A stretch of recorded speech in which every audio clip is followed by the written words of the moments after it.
नमस्कार, मी डॉक्टर दीपाली जाधव. आज आपण मनाचे सौंदर्य या विषयावर थोडंसं बोलणार आहोत. मी कशाला आरशात पाहू ग, मीच माझ्या रूपाची राणी ग.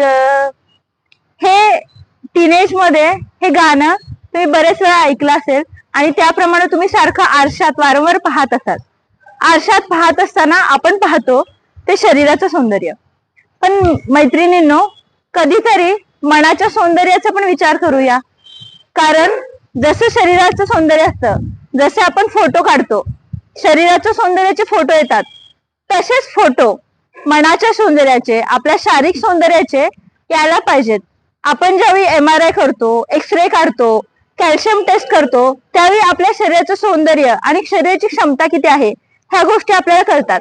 नुसतंच बाहेरून सुंदर दिसण्यापेक्षा मनातून देखील व्यक्ती तितका सुंदर होत गेला तर ते सौंदर्य त्याच्या चेहऱ्यावर झळकतं आणि त्या झळकण्यामध्ये एक कॉन्फिडन्स असतो.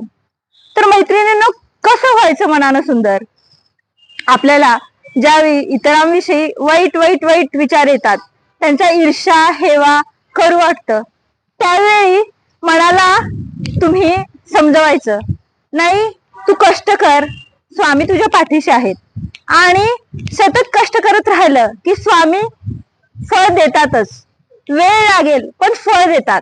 आणि त्याचबरोबरीनं आपल्या मनाचं सौंदर्य वाढवण्यासाठी आपण योगा करू शकतो, मेडिटेशन करू शकतो, प्राणायाम करू शकतो.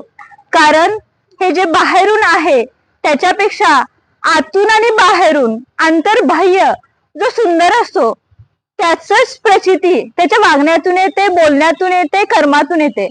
तर चला मैत्रिणींनो, आजचा दिवस आजपासून सुरुवात करूया. मी मनानं पण सुंदर होईल आणि फिटनेस राखून, शरीराची क्षमता वाढवून शरीरानं पण सुंदर होईल. आणि आरशात बघताना तेवढ्याच ताकदीनं उभं राहून म्हणेल, मी कशाला आरशात पाहू ग, मीच माझ्या शरीराची आणि मनाची राणी ग. धन्यवाद.